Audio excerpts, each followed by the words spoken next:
Mélanie Doucet se levait toujours tôt, bien avant l'aube, bien avant que le soleil ne commence à percer l'obscurité de la nuit. Elle appréciait cette tranquillité fragile, ce moment suspendu où la ville semblait encore endormie, à peine éveillée. Son appartement modeste, un 2 pièces situé dans un quartier populaire en périphérie de la ville, était en désordre organisé. Les piles de dossiers et de rapports qui jonchaient la table du salon, les livres laissés ouverts sur le canapé, témoignaient de la vie effervescente d'une femme constamment en mouvement, jonglant entre ses responsabilités professionnelles et familiales. Elle partageait cet espace avec sa sœur cadette, Amélie, qui était encore dans le coma après un accident de voiture 2 ans plus tôt. Mélanie avait pris soin d'Amélie depuis l'accident, se levant chaque jour pour l'aider, mais ce n'était pas seulement de la famille qu'elle s'occupait. C'était aussi d'un monde beaucoup plus vaste, beaucoup plus complexe et souvent injuste, où chaque action, chaque mouvement, portait un poids supplémentaire à cause de sa couleur de peau. Les premiers rayons de lumière filtraient à travers les rideaux frangés, baignant la pièce d'une lueur douce et dorée. Mélanie, les yeux encore fatigués mais déterminés, se redressait lentement du lit. Elle se leva sans faire de bruit, comme si elle essayait de ne pas déranger le monde qui sommeillait encore autour d'elle. Elle enleva la couverture d'un geste fluide, ses pensées déjà dirigées vers la journée qui l'attendait. Une journée comme les autres, et pourtant, une journée qui allait changer sa vie. Le regard dans le miroir lui renvoya une image familière, mais celle-ci semblait aujourd'hui plus marquée, comme si l'accumulation des épreuves laissait des traces indélébiles. Son visage, doux mais ferme, son regard d'acier, semblait parler d'une lutte intérieure, celle qu'elle menait chaque jour. Mélanie n'était pas seulement une femme noire dans un monde d'hommes et de hiérarchie, elle n'était pas seulement une agente du FBI. Non, elle était une combattante, une survivante. Les défis qu'elle affrontait étaient multiples, étendus, et souvent invisibles pour ceux qui la côtoyaient. Son talent n'était pas seulement mis à l'épreuve par les criminels qu'elle traquait, mais aussi par les barrières invisibles d'un monde où la couleur de peau était souvent perçue comme un signe de faiblesse ou de méfiance. Elle enfila rapidement une tenue simple mais efficace, un pantalon sombre, une chemise sobre, et par-dessus, un manteau gris, discret. Elle ajusta sa casquette noire pour camoufler ses cheveux bien coiffés, une tentative d'anonymat. Ce matin-là, elle n'avait pas envie de se faire remarquer. Elle avait un objectif clair, une mission sous couverture dans un quartier à haut risque, un endroit où les gangs, les trafiquants de drogue et les voyous de tout genre régnaient en maître. Son rôle là-bas était de se fondre dans la masse, de ne rien révéler, de ne jamais attirer l'attention. C'était sa spécialité, son don, et elle le savait. Mais ce qui la mettait encore plus en alerte était le fait que ce genre de mission comportait des risques énormes. Risques non seulement de la part des criminels, mais aussi d'un système qui, même sous les meilleurs apparats, restait gangrené par des préjugés et des inégalités. Aujourd'hui, elle devait encore une fois se cacher, mais cette fois-ci, la réalité allait la rattraper de manière plus brutale que jamais. Elle sortit de l'appartement dans le silence de l'aube, l'air frais caressant son visage alors qu'elle s'engageait sur le trottoir. Les bruits familiers de la ville commencèrent à se faire entendre, les premières voitures qui circulaient, les oiseaux qui chantaient dans les arbres, les murmures de la rue qui s'éveillaient. Tout semblait ordinaire. Mais Mélanie savait que, comme toujours, les ordres, les règles, et surtout les regards, seraient plus durs que jamais dans ce quartier. Alors qu'elle traversait la rue principale du quartier, son regard s'arrêta un instant sur les bâtiments décrépits et les graffitis qui jonchaient les murs, témoins silencieux des nombreuses histoires de lutte et de résistance de ce coin oublié de la ville. Ce n'était pas un endroit où elle se sentait en sécurité. Mais elle savait que c'était là qu'elle devait être. Elle ne savait pas encore que ce lieu allait devenir bien plus qu'un simple décor. Il allait devenir une scène où la vérité éclaterait au grand jour, avec tout le poids qu'elle portait. Le bruit d'un moteur de voiture la fit sursauter. Mélanie tourna la tête et aperçut une voiture de police qui ralentissait en sa direction.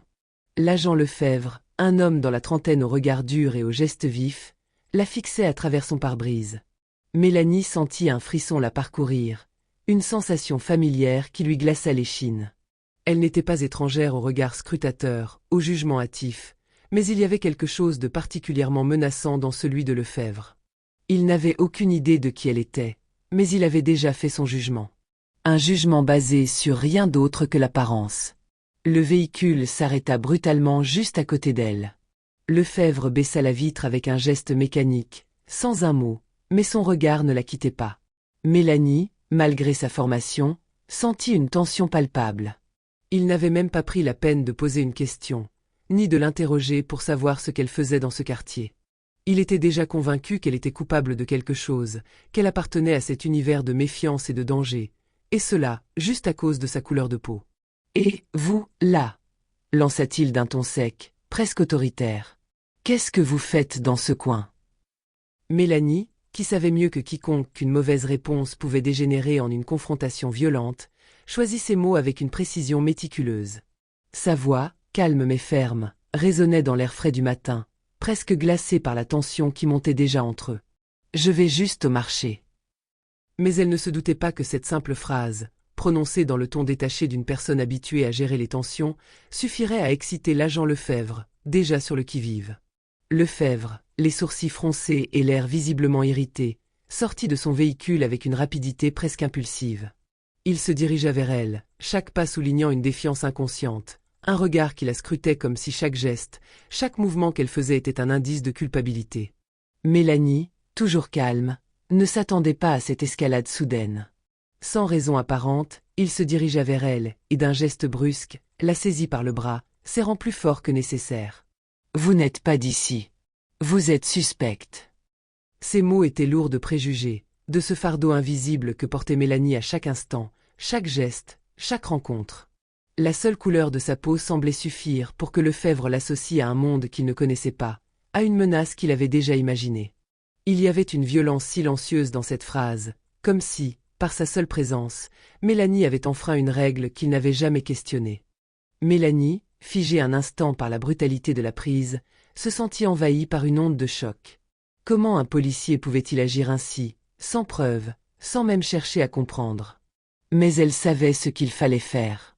Elle respirait lentement, son corps cherchant à se détendre malgré l'intensité du moment. Elle leva légèrement le bras pour éviter la douleur que Lefebvre pourrait lui infliger, mais elle ne se laissa pas dominer par la peur.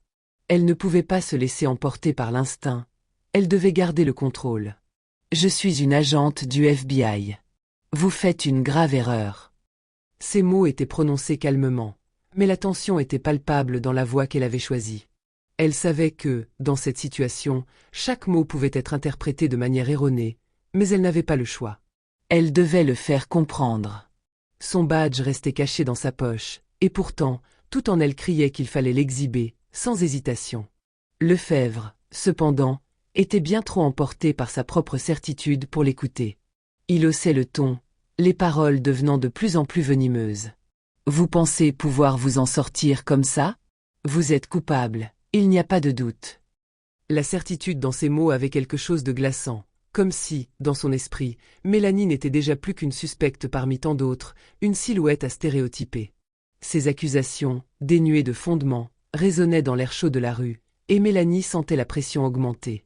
Elle savait que tout pouvait dégénérer en un instant, que cette confrontation n'était qu'un mauvais mouvement de la part de Lefebvre, une petite étincelle, et la violence pouvait éclater. Les passants, attirés par le bruit et la tension, commençaient à s'arrêter, leurs regards curieux se braquant sur la scène qui se déroulait. Quelques téléphones étaient sortis, capturant chaque mouvement, chaque geste. D'autres chuchotaient entre eux, certains indécis, d'autres déjà certains de ce qu'ils étaient en train de voir. Mélanie se sentait l'objet de ces regards, comme si sa vie venait de se transformer en spectacle. Elle savait que la foule était aussi une pression, une force qui allait pousser encore plus fort sur les épaules de l'agent Lefebvre, mais aussi sur elle. La scène était en train de se jouer, et elle en faisait partie, malgré elle. Ça ne va pas se passer comme ça, pensa-t-elle avec détermination. Mélanie savait que chaque geste de résistance pouvait être utilisé contre elle. Si elle répondait à la violence par la violence, Lefebvre pourrait toujours justifier son excès de force. Mais elle ne pouvait pas rester là, sous l'emprise de cette étreinte brutale, sans rien faire. Elle chercha une autre voie. D'un mouvement lent, calculé, elle sortit son badge du FBI, et d'une main assurée, elle le brandit sous le nez de l'agent Lefebvre. Son bras était ferme, son geste autoritaire, son visage impassible. Elle avait l'intuition que ce geste, ce simple geste, pourrait changer la donne. Elle le fit avec la précision d'un mouvement qu'elle avait fait 1000 fois dans sa carrière, et pourtant, chaque seconde lui sembla s'étirer dans l'air lourd. Regardez bien, sa voix, qui était calme, mais puissante, résonna nettement dans l'espace autour d'eux. Je suis Mélanie Doucette. Je travaille pour le FBI, et je suis en mission ici. Ces mots étaient comme une incantation, une vérité qu'elle imposait, Mais elle savait aussi que dans le regard de Lefebvre, cela n'aurait probablement aucune importance. Lefebvre la regarda, ses yeux se durcissant encore, mais il ne sembla pas réagir immédiatement. Un instant de doute traversa son regard, mais il disparut aussi vite qu'il était apparu. Il recula d'un pas, comme s'il voulait se donner de l'espace, mais, au lieu de relâcher son emprise, il se campa sur ses jambes, les poings serrés. Il haussait le ton une nouvelle fois, ses mots empreints de dédain et de mépris. « Vous croyez vraiment que je vais croire à ça ?» dit-il, un ricanement moqueur étirant ses lèvres. « C'est toujours la même excuse. » Son ton portait la rancéure de ceux qui, au fil du temps, s'étaient forgé une conviction sur ce qui était juste et ce qui ne l'était pas. Ses préjugés, comme des armures invisibles, semblaient protéger sa vision du monde. Le poids de ses mots, lourds et acérés, fit vaciller Mélanie un instant. Mais elle se redressa. Chaque mot de Lefebvre, chaque regard méprisant qui lui lançait était comme une attaque frontale, mais Mélanie ne céda pas.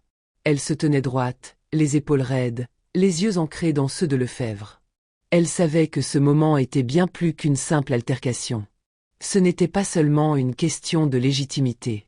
C'était une bataille, une lutte contre les préjugés enracinés, contre un système qui, même sous les airs d'une société moderne et juste, ne cessait de rappeler à Mélanie qu'elle devait toujours prouver sa place. Elle n'allait pas céder. Non, ici, sur cette rue bruyante, elle allait être forte. Pas pour elle-même, mais pour tous ceux qui, chaque jour, se retrouvaient dans des situations comme celle-ci. Et si ce jour-là, dans cette rue, elle devait se battre pour sa dignité, pour sa mission, alors elle le ferait, coûte que coûte. Soudain, le bruit d'une voiture de police se fit entendre dans la rue. Mélanie tourna la tête, espérant que ce soit un passant qui vienne en aide, mais au contraire, un autre policier s'avança rapidement. Il s'agissait du capitaine Julien, un homme dans la quarantaine, grand et imposant, mais avec un regard plus calme et mesuré que celui de Lefebvre. Il avait une réputation de respect des règles et de connaissance des limites de son pouvoir. Bien qu'il n'ait jamais travaillé directement avec Mélanie, il la connaissait par son nom et son statut d'agente du FBI. Il avait entendu parler de sa rigueur, de son engagement, et du respect qu'elle inspirait à ses collègues. Il n'était pas du genre à juger à la hâte, et quand il aperçut la scène qui se déroulait, il sut immédiatement qu'il fallait intervenir. En s'approchant rapidement de l'agent Lefebvre, il fit un geste pour l'arrêter, d'un ton autoritaire mais calme. « Lefebvre, tu as encore franchi la ligne. C'est Mélanie Doucet, une agente du FBI. » Les mots du capitaine Julien retentirent comme un coup de tonnerre, et la foule qui observait la scène se figea. Les murmures, qui étaient déjà omniprésents, se transformèrent en exclamations et en chuchotements remplis de surprise et d'incrédulité. Beaucoup d'entre eux ne pouvaient pas croire ce qu'ils venaient d'entendre. Mélanie, même si elle se sentait comme un poids sur ses épaules, sentait un étrange soulagement l'envahir. Elle n'était plus simplement cette femme noire confrontée à l'autorité injuste, mais l'agente d'une institution puissante, protégée par sa propre légitimité. Pourtant, la situation ne se calma pas pour autant. L'agent Lefebvre, dont l'arrogance s'était jusqu'ici déployée avec une certitude totale, se retrouva submergé par la révélation. La reconnaissance de l'erreur qu'il venait de commettre n'allait pas de soi. Sa rage bouillonnait en lui, alimentée par l'humiliation publique et par le fait que son propre collègue venait de le désavouer. Il tenta de se justifier, mais ses paroles étaient vaines. La foule, qui était devenue plus nombreuse au fil des minutes, commença à murmurer avec plus de ferveur. Les regards des passants, d'abord pleins de curiosité, étaient désormais remplis de jugement. Les smartphones se braquaient sur lui, capturant son déni et son impuissance. Lefebvre, qui jusque-là avait imposé sa volonté sans scrupule, se retrouvait dans une position vulnérable. Mais au lieu de reconnaître simplement son erreur et de se soumettre à l'autorité du capitaine Julien, Lefebvre réagit comme s'il n'avait pas encore conscience de la gravité de ses actions. « Vous croyez vraiment que je vais croire à ça ?» dit-il d'une voix tremblante, mais arrogante. Elle essaie juste de s'en sortir. C'est une arnaque. Mélanie, quant à elle, resta immobile, son visage impassible mais marqué par un mélange de dégoût et de tristesse. Elle ne ressentait pas de fierté dans ce moment de victoire, mais une lourde amertume. Ce qui se passait devant elle était le reflet d'un système bien plus vaste et profondément enraciné. Ce n'était pas seulement la faute de Lefebvre, c'était un échec plus large, celui d'une société où l'autorité des policiers pouvait écraser sans conséquence les vies de ceux qu'ils jugeaient indignes, simplement en raison de leur couleur de peau. La foule, de plus en plus dense, constituait maintenant une force collective qui plaçait une pression directe sur Lefebvre. Les regards de ses collègues, ses pairs, l'obligeaient à prendre conscience de son comportement. La scène était presque théâtrale, les regards furieux, les téléphones braqués sur lui, la tension palpable entre le capitaine et son subordonné. Lefebvre tentait de regagner le contrôle, mais la reconnaissance de son erreur était déjà trop tardive pour qu'il puisse prétendre qu'il n'avait rien fait de mal. Le chaos de la situation ne se termina pas sur un éclat de colère, mais sur un silence lourd, presque solennel. Après l'incident, les journaux locaux rapportèrent les événements avec des titres poignants, décrivant la scène comme une illustration crue du racisme systémique au sein des forces de l'ordre. Mélanie, bien qu'elle n'ait jamais cherché à être une figure publique, se retrouva prise dans un tourbillon médiatique. Elle était devenue malgré elle un symbole de résistance, une voix dans la lutte pour plus de justice.